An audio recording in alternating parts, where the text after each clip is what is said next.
There are few things more disheartening for a gardener than walking out to your vegetable patch and finding your precious plants under attack. Leaves chewed to lace, clusters of tiny bugs sucking the life from new growth. Sometimes, the instinct can be to reach for the strongest chemical spray you can find.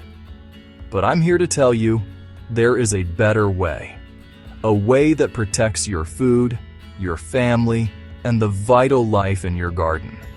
Today, we'll talk about safe pesticides, how to make them, how to use them, and why sometimes the best defense isn't an attack at all.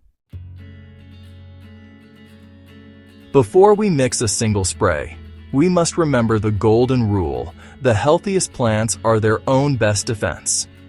A plant growing in rich, living soil with plenty of sun and water is naturally more resilient to pest pressure. Start with prevention. Practice crop rotation so pests don't build up in one spot. Embrace companion planting. Strong scented herbs like basil and rosemary can confuse and repel pests.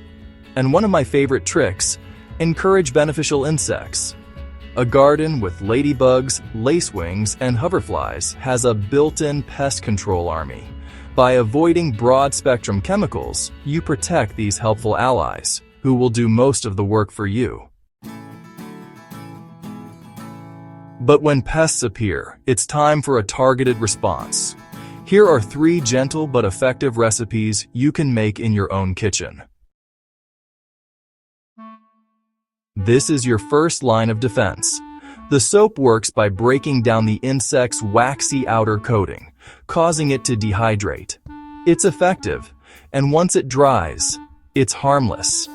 How to use: spray it directly on the pests, making sure to coat the undersides of the leaves.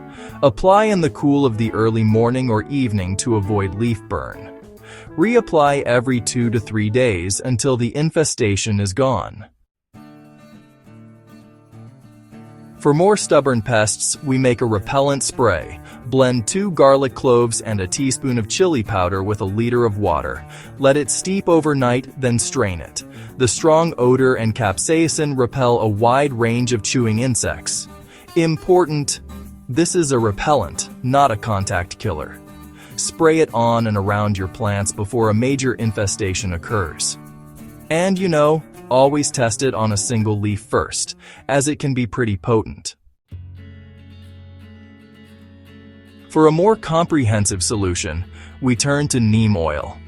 This is a powerful natural extract from the neem tree. It works as both an insecticide and a fungicide, disrupting the hormones of pests and preventing them from feeding and breeding. Now, here's how you make it. 1 teaspoon neem oil, half a teaspoon of soap, and 1 liter of warm water. How to use it: shake vigorously to mix the oil and water. Spray thoroughly every 7 to 14 days as a preventative, or more frequently if you're dealing with active problems. It's very safe for mammals and birds, but can harm beneficial insects if sprayed directly on them. So, use it in the evening when pollinators aren't active. So, which spray for which pest? For aphids and whiteflies, start with the soap spray. For cabbage worms and Japanese beetles, use the garlic chili spray as a repellent. For persistent issues like powdery mildew or a complex infestation, the neem oil solution is your best bet. No matter what you use, always test on a few leaves first and wait 24 hours to make sure your plants aren't sensitive. Never spray in the heat of the day, since wet leaves can magnify the sun and cause burns. And be consistent. These are gentle solutions that work over a few applications, not instantly. My friends, the goal is not a sterile, pest-free garden. That is an impossible and honestly and ultimately harmful pursuit. The goal is balance. A few pests are inevitable. They're just part of the ecosystem.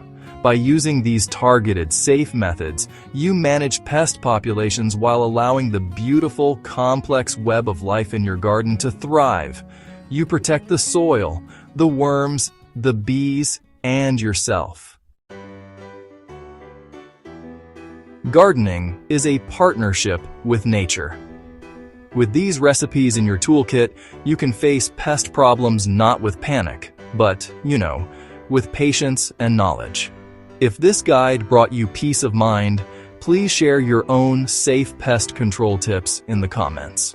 And for more ways to garden smarter, subscribe to our Seedly channel.